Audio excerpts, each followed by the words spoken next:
Hey, thanks for joining me. I know I just did an issue of Cyberforce recently, and sometimes I try to spread these things out a little bit to not get too repetitive, but man, I was flipping through this issue, and it reminded me of so many things. Mainly, this was the issue, I believe, again, it's been years and years since this thing come out. This is 96, it says. So, I was 19 years old. I'm 48 now. But I think this was the issue that really solidified for me that David Finch was going to be an art god amongst men. I've talked about in the last several issues, 19, 18, 17, how he just been really stepping up his game and things were looking really good. And I've talked about how the storyline that was going on in this particular set of issues with this monster creature that's been set up as some kind of like really big, villainous, scary, ominous threat. It's the one story of Cyberforce that really I remember. And so the story was doing good. Finch was just upping his game every issue, issue after issue. But this one, this is just like a whole other level for him. I don't know. On some of these other issues, he had some backup assists. There were some pages drawn by Brandon Peterson and by Silvestri. And I'm pretty sure he drew everything in this one that I just reviewed recently. But sometimes his work, there's panels where the work is looking really solid. And then some other panels where, he was letting it slide a little bit. And that's fair. Nothing has to be 100% perfect, flawless everywhere. But like I said, this one, I was just blown away by the art in this. And looking at it again for the first time in years, I was just like, holy shit, is this good? This might be one of my favorite things David Finch has ever done, up to including anything 3 decades post this. I've talked about Finch's work, how he started out and I was kind of like, he's kind of fine. And then he got really good in these books and I really liked him. But then as he progressed, his style just becomes something that I actually stopped wanting to see. It bugged me and I actually stopped collecting certain titles that he was drawing because I didn't like it. So I know I'm all over the place. I'm kind of hypocritical. I love it. It's amazing. But then his work actually made me want to stop picking up a comic. It's just different choices he made. Like, I think there's some work he does in here that's better than he was doing that Ascension series where you could tell he was putting his heart and soul into it. But he was leaning into some weird kind of artistic weirdness that he likes to do that didn't quite work. And I also think one of the upsides to this issue being so good is that he doesn't have to draw any female figures, specifically any female figure faces for the most part. He struggled with those. There's just some badass stuff in this. We're going to get into it. I should just shut up and let's just get into it. Starting with the cover, I love the simplicity of this. Ripclaw, not really an interesting character, but theoretically the popular character of Cyberforce. I mean, who's your favorite Cyberforce character? Heatwave? Three-armed Cable? Or one-armed girl Cable? Or the speedy girl? Or the nerdy kid? Or the big dumb muscle guy? None of these characters. They're just the X-Men with cybernetic enhancements. This is just Wolverine, but boring. That being said, they're kind of just like superhero archetypes. It's kind of fun. It's a superhero comic. But they get to go up against this creature, which we've been introduced to. And we ended the last issue. Let me pull it out. Let me whip it out and slap it on the counter so you can look at it. God damn, if I get a hold of it. The whole book, we back and forth between the team, but there's this female monster they refer to as the Kraken, something that Cyberdata, the villainous organization of the book, has had kept in secret and locked up and was like a doomsday weapon, a weapon of last resort. And they get into the Cyberdata headquarters and see that they've been destroyed. Everything's been wiped out.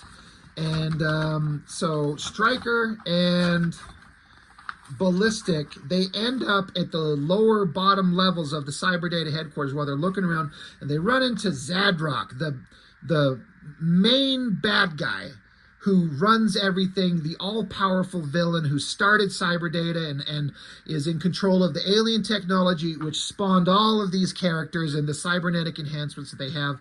And so Stryker and Ballistic run into him, and the idea that we're building up to is that because that female monster creature, the Kraken, has been released, she's a threat to everybody. So now enemies have to become friends to fight a common foe. That's the idea. But the Kraken, this female monster, she's been out wandering around above Cyberforce's headquarters. You know, she inadvertently activated like a training program which sent a bunch of mechanical monsters after her, and she just ripped them apart easily. And so now stupid Ripclaw, he's going to get in on that action. That is a really solid drawing. I like the pose. I like that he's lying in the river. It'd be awesome if like his guts were ripped open, he was bleeding everywhere, but they probably couldn't get that violent on a cover. Great cover though. But we start. So Silvestri and Brian Holguin on plot and script. Jason Gorder on inks. Bat does inks on page 21 and 15. But all David Finch. And then just starting with this opening splash page. I've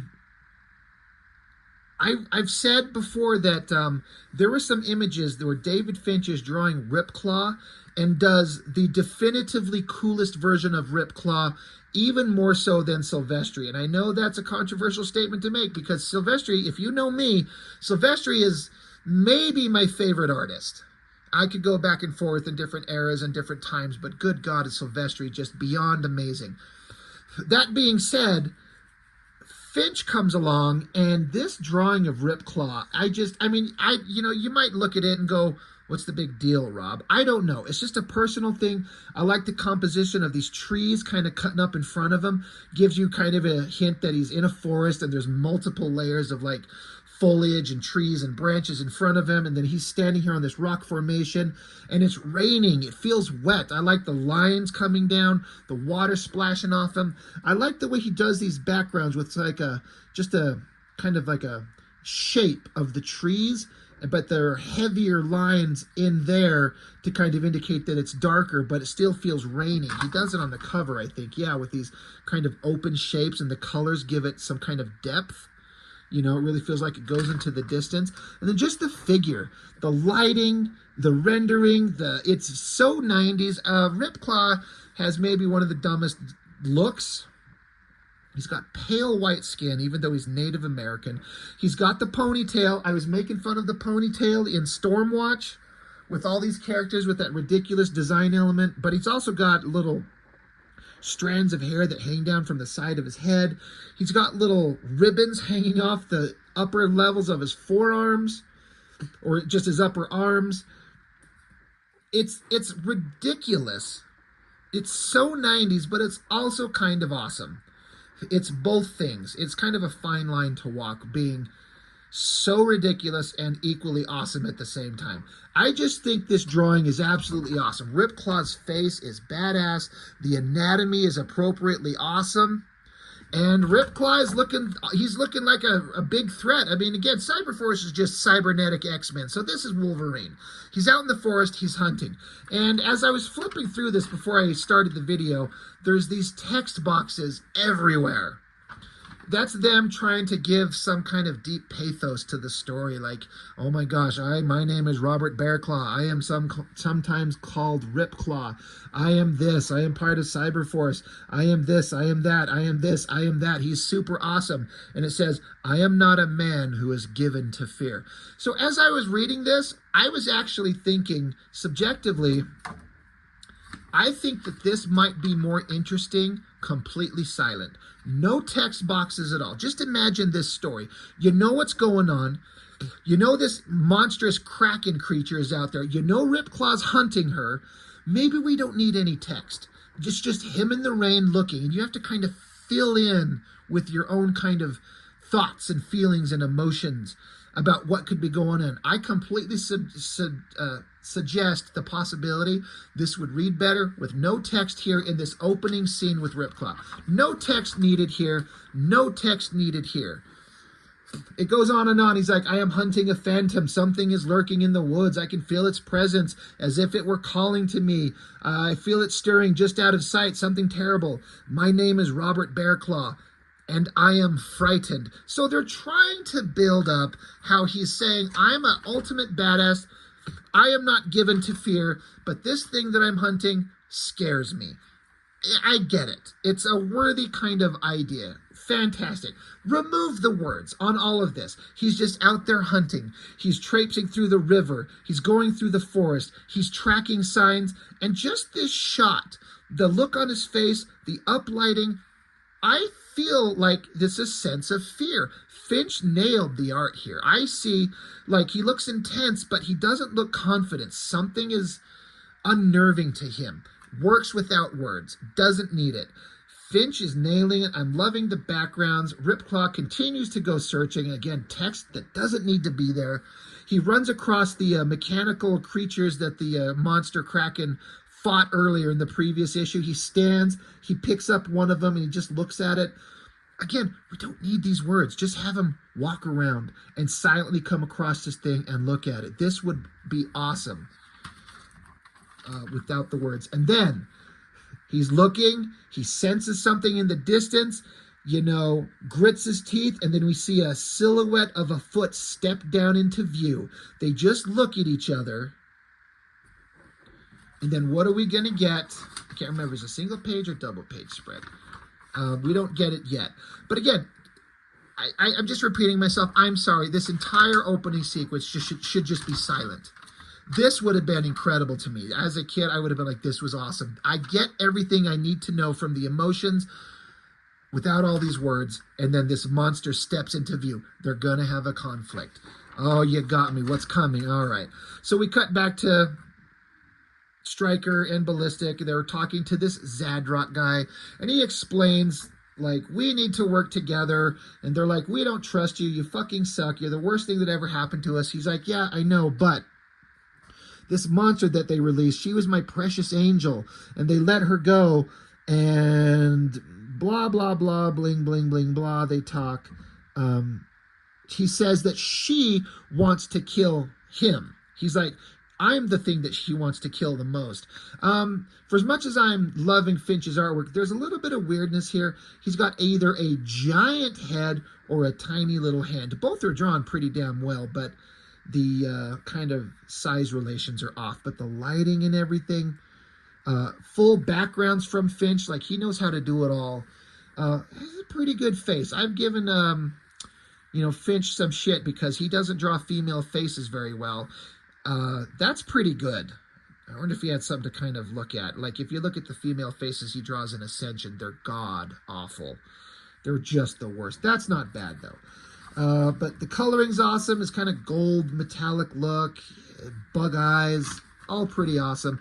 He basically says, if you help me survive this, he's like, I can give you things that you want from me. And they're like, there's nothing that you have that I could want. And he's like, oh yeah? So he throws up a holographic image of Ballistic's naked ass, basically showing, I can remove all the cybernetic components from you and return you to a physical flesh human form. You don't have to be this mechanical creature with a robotic arm that she said gives her constant pain. So he's like, I can fix you. So what do you say? We cut back to the cops on the ground because, again, the cyber data skyscraper building, which has been established, the top layers have blown off. The cops are trying to, like, what the fuck is going on? Hey, you cyber data soldiers, you can't block us. That's a pretty good fat cop face. They should show, they should have thrown, like, Sam and Twitch from Spawn in here. I mean, why not? I assume they're in New York. Yeah, it is. But some other ships are flying along.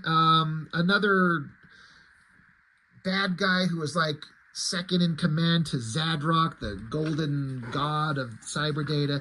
He basically is trying to take over. So he's sending his own soldiers to validate or to verify that Zadro himself is dead. Pretty interesting coloring with the highlights of the color of the ship landing here.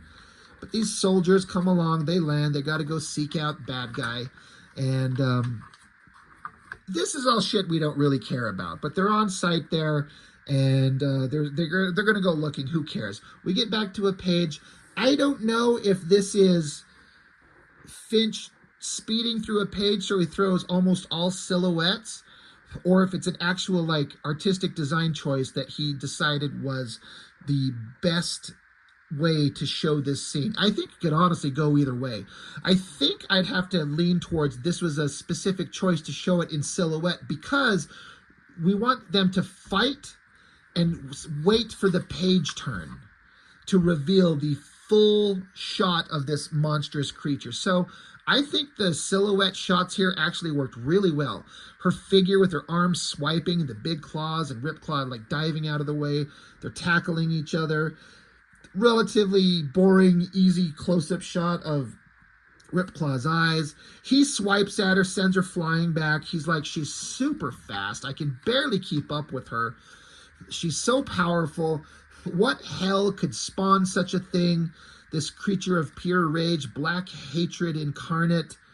My instincts tell me there's more here than meets the eye, some deep, horrible secret. But what? I'm not sure I want to know. Once again, remove the words. Have all the text boxes you want on all this other boring shit. But leave this scene between Ripclaw and Monster Girl just dead silent. It's all you need. So he's fighting her, and then we get double page spread. And in the last issue, I was trying to come up with the name of this movie. I could not remember it, and then several people reminded me in the comics. The movie Species, with Natasha Henstridge, where she was some kind of like reptilian monster. That's what this kind of reminded me of, and I'm certainly not the only one. It was said in the letters pages in future issues. So we get a big, awesome shot of Ripclaw looking badass, and we get a really good, clear shot of this creature for the first time in the 2 or 3 issues she's been hinted at. And it's pretty creepy. I mean, she looks horrific. A lot of times with the female characters in these, early 90s books, even if they're bad guys, they're drawn for like maximum sex appeal. They are not really doing that here. I mean, she's got a trim, muscular female figure, and she's got big, scaly tits, sure. But this face and this hair, this is a monster. And it works. I dig it. God, my poor book. You can see how it's kind of warped. It suffered some like moisture damage in storage. Whatever. Again, no text box needed. It doesn't tell you anything that the visuals don't really tell you, just that you understand by emotion alone. So now she tackles at him. She swipes at him. She cuts him deep. She's got her hand over his mouth, and then she sends like, one of her abilities is to send like horrific psychic images into people to make them get scared. And she does that. And of course the text is like some of the most cliche dialogue. He says, she's inside me, flooding my mind, horrific visions, like razors tearing at my soul. That is so fucking boring cliche. And the screaming. So he's screaming. They got some skulls to show that, it's some horrific shit that he's seeing. I love this big shot close-up of that face. That's stuff that I've seen like Jim Lee and Silvestri do. Big close-up of a face, gritted teeth, heavy lighting, cross-hatching. So it's easy to say like I've seen this type of shot a million times. Liefeld loves to do this shit. A big close-up of a face with the gritted teeth. But something that Finch did here, he nailed the shit out of it. It looks great. I just love it. Again, it might be easy, quote unquote, a cliche thing to do, but if you're going to do it, make it look good, and he did. So he says, blood of the spirits. Fucking, that's so dumb. Remove the text. Just have him say something just like not so cliche and dumb. But evil woman creature, the one thing that's vaguely interesting is now that they kind of shared a psychic bond for a second, Ripclaw's inner thoughts are, he says, for the first time, I see the truth for the first time. How could this happen? Who did this to you? So it implies something horrible happened. And he's got some sympathy for her. So, okay. Instantly, I'm like, all right, you got my attention. That's interesting. Evil look on her face. he lies on the ground because he got flung back. She's charging at him. He says, wait, listen to me. I can help you. He goes from wanting to kill her to like, wait, I can assist you. Like, I don't want to fight you. We don't need to fight. So yeah, before I change the page, I just want to say I love that face shot again. It's really badass. And then we get awesome splash page of her just grabbing him by the throat and holding him up. Great anatomy, great over rendering. Like, it's honestly way more than is necessary, but it looks awesome. All the rendering and the shadows on the muscles, on the arms, the back, his legs, it all looks good. And then her, again, she's got the kind of stereotypical hot female body with the giant tits and the small waist, but she's this scaly, metallic, reptilian monster. Got him by the throat, and Ripclaw is like the baddest of the team, and she's not even remotely affected by him in the slightest. Doesn't care. We don't need all this text. The words like, please, I can help you. Just imagine all that text removed, and he just has like that psychic bond with her for a minute, and suddenly Ripclaw, of all people, has sympathy for her, and he's begging her like to stop. I can help you. So much more interesting than all this bullshit text. Doesn't need it. Then back with the bad guys. These are the bad guys who are trying to take over cyber data. They're doing whatever evil shit. Fuck them. Who cares? We're back with the scientist, Dr. Corbin or Corbo. I can't remember what it is. They're just looking at, they got Killjoy, who we've talked about in the previous issue. She was ripped to pieces. So they've got her upside down in this tube thing while she's being rehabilitated. Good coloring effects going on here. This is really neat. But there's kind of this moment where the doctor's talking about how he feels guilty for his role in Cyberforce, and he worked for Cyber Data, and he's done bad things, and he feels guilty. And then you get this ominous shot, the silhouette of Timmy, this kid who's a little robot, he's a little construct. He's looking at his reflection in this thing, creepy look, and he says, guilty? Yes, doctor, I imagine you would feel guilty. So something ominous going on there. I honestly don't remember what's going to happen. But we get back with Stryker and Ballistic, and they're getting back up to their ship, and they I guess whatever they decided to do with Zadro, they're like, well, we're going to get out of here.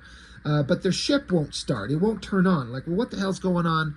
And some of the Cyber Data bad guys are there. They shut their ship down. They're surrounding them. So, oh shit, things are going bad. These pages are certainly not as awesome as the previous stuff. You can tell where Finch was really having fun with Ripclaw and Monster Girl in the forest. He was putting everything into those. These are fine. But you can see him cutting some corners, like a small panel and a lot of black space, so it's a smaller panel to draw. This is a silhouette face of the girl, just all in black, not drawing it out. That's fine. I don't care. It's fine. But yeah, they're trapped. They're going to be taken over. But oh shit, the rest of Cyberforce shows up. Kind of an awesome shot of Heatwave, who's just, Cyclops, except boring. And Impact back there saying, let's shred. And then Finch puts the hot girls in the background because he's not great at drawing the hot girls exactly. He put a lot of effort into this figure. That looks good. And then we cut back to the shit that Finch was really interested in. Ripclaw, he's on the ground. She rolls him on his back. I kind of read this as there's some humanity in her, because she could have left him face down in the water, but it looks like they're implying that she grabs him by the shoulder and rolls him on his back. That keeps you breathing. And she just walks off, and she leaves him alive. She didn't kill him. So there's something going on there. Is this the end? Yeah, these fucking comics, I was just doing Stormwatch, and they don't put the end anywhere. And then, so there's a quote. They throw in a quote. Again, we don't need this text, but at least it's well written because it's from William Butler Yeats' The Second Coming. It says, turning and turning in the widening gyre, the falcon cannot hear the falconer. Things fall apart, the center cannot hold. The blood-dimmed tide is loosed, and everywhere the ceremony of innocence is drowned. Okay, that sounds awesome. We don't need any of that shit. Just fucking have Ripclaw lying in the water, flipped over, and she walks off, and he's just lying there defeated. The end. Even though it doesn't say the end. Interesting, this last panel, I wonder if he drew all the pages first and then did the cover last, because he basically just took this panel and he was probably like, that's pretty fucking awesome. Let's make it the cover. And it's not the same drawing. Like, it's not just taking that image and like reproduce it and then putting it on the cover. He just redrew a better version of it. I've actually seen that in Pit, though. I'm reviewing the Pit series. There's a comic coming up in one of those issues where there's a splash page of the monster in the book, and they just took that splash page and made it the cover. Not redrawn, just the panel is the cover. A little bit lazy. But, again, I just have to imagine that Finch looked at this and was like, kind of liked the idea, and I think he should. It's awesome. Ripclaw's lying in the water. She's wandering off in the rain. That's the cover. So she defeats the most badass member of Cyberforce easily. And then, you know, it adds Medieval Spawn Witchblade. I've already shown that. You know, something wicked this way comes. They're, you know, building up this character. I was having fun with that. You get a Cyberforce gallery. Anthony Wynn, inks by Jason Gorder. Anthony Wynn gets way better than this. This is like okay, but it's not awesome. He gets really good. But anyway, so you know, I wanted to spread these out a little bit, but man, as you could tell, if you listened to this entire damn video, I was clearly extremely like excited and on board with the art in this, and the story it had me kind of hooked. Again, just cut out the dialogue, and this whole thing reads so much better. No words needed between Ripclaw and the monster, not one. The rest of the story with the other characters, absolutely. But this would have been so better. But look at Finch just rocking it. Great pencils, perfect inks, amazing colors. All of these shots, I just want to flip through it again, how much I'm loving it. And like I said, this is the book that really made me go, Finch is good. Like, he is going to be one of those guys that's just going to blow us all away for a long time. And he's been drawing comics forever.